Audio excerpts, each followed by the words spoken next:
Chapter 13 Confessions. Edward in the sunlight was shocking. I couldn't get used to it, though I'd been staring at him all afternoon. His skin, white despite the faint flush from yesterday's hunting trip, literally sparkled, like thousands of tiny diamonds were embedded in the surface. He lay perfectly still in the grass, his shirt open over his sculpted, incandescent chest, his scintillating arms bare. His glistening, pale lavender lids were shut, though of course he didn't sleep. A perfect statue. Carved in some unknown stone, smooth like marble, glittering like crystal. Now and then his lips would move, so fast it looked like they were trembling. But when I asked, he told me he was singing to himself. It was too low for me to hear. I enjoyed the sun too, though the air wasn't quite dry enough for my taste. I would have liked to lie back, as he did, and let the sun warm my face. When I stayed curled up, my chin resting on my knees, unwilling to take my eyes off of him. The wind was gentle. It tangled my hair and ruffled the grass that swayed around his motionless form. The meadow was so spectacular to me at first. Paled next to his magnificence. Hesitantly, always afraid, even now, that he would disappear like a mirage, too beautiful to be real. Hesitantly, I reached out one finger and stroked the back of his shimmering hand where it lay within my reach. I marveled again at the perfect texture, satin smooth, cool as stone. When I looked up again, his eyes were open, watching me. Butterscotch today, lighter, warmer after hunting. His quick smile turned up the corners of his flawless lips. "I don't scare you?" he asked playfully, but I could hear the real curiosity in his voice. "No more than usual." He smiled wider. His teeth flashed in the sun. I inched closer, stretched out my whole hand now to trace the contours of his forearm with my fingertips. I saw that my fingers trembled and knew it wouldn't escape his notice. "Do you mind?" I asked, for he had closed his eyes again. "No," he said without opening his eyes.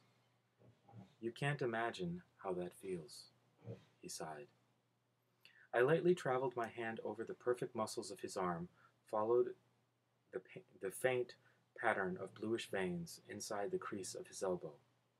With my other hand, I reached to turn his hand over.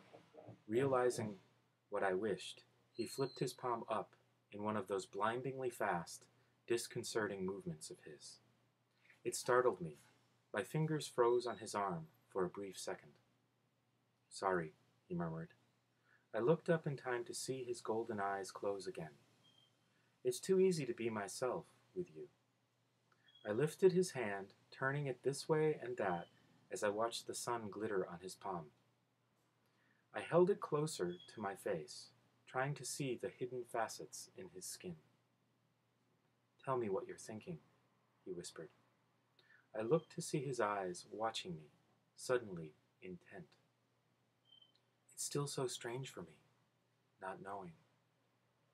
You know, the rest of us feel that way all the time. It's a hard life. Did I imagine the hint of regret in his tone? But you didn't tell me. I was wishing I could know what you were thinking. I hesitated. And I was wishing that I could believe that you were real, and I was wishing that I wasn't afraid. I don't want you to be afraid. His voice was just a soft murmur. I heard what he couldn't truthfully say, that I didn't need to be afraid, that there was nothing to fear. Well, that's not exactly the fear I meant, though that's certainly something to think about. So quickly that I missed his movement, he was half sitting, propped up on his right arm, his left palm still in my hands. His angel's face was only a few inches from mine. I should have, flinched away from his unexpected closeness, but I was unable to move. His golden eyes mesmerized me. So I'm going to give a little bit of commentary here. So we learn why vampires don't come out in the sunshine, and that's because they're very shiny, that their skin reflects the sun, so it looks like many, many diamonds shining at once. So that's only in Stephenie Meyer's Twilight Story that we have this idea. That's her original addition to the vampire myth. A lot of the language here is describing how beautiful Bella finds Edward to be. Usually we don't use the word beautiful for men. Sometimes, but not so often. Usually we use it for women. But Edward is frequently described as beautiful. But not beautiful like a human, beautiful like a perfect statue. His skin is very, very white. His flesh is very, very hard. He doesn't look or feel like a real human. Stephenie Meyers often describes him as having an angel's face. So a lot of this language might be difficult, but when you get into descriptions of Edward and his family, usually it's about the beautifulness of him, about the beauty of him or his family members. A good word that Stephenie Meyers uses is disquieting. If your spirit is quiet and calm, we don't feel so excited. If something is disquieting, it means it makes us feel uneasy. It makes us excited about something. So Edward's very presence is disquieting to Bella. She always feels on edge, not balanced, not comfortable. So that's basically what this is describing. So through the story, she is gradually, dan jojoni, falling more and more in love with Edward. But she's conflicted because he is dangerous.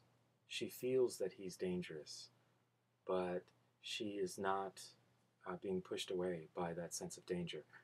And this is really surprising Edward, because he thinks she should be afraid. We saw a similar thing with Sookie and the vampire Bill, in that he is shocked that she is not afraid of him. So I hope that helps a little bit in your understanding of the story so far. I'm going to read more soon. Another interesting thing we learn in this passage is that Edward is trying really hard to act naturally day to day. He is much stronger and much faster than normal people, so he always has to pretend to move much more slowly than he naturally would. And with Bella, he forgets that, so he's moving really quickly with her sometimes and shocking her, because he feels so comfortable with her that he forgets himself.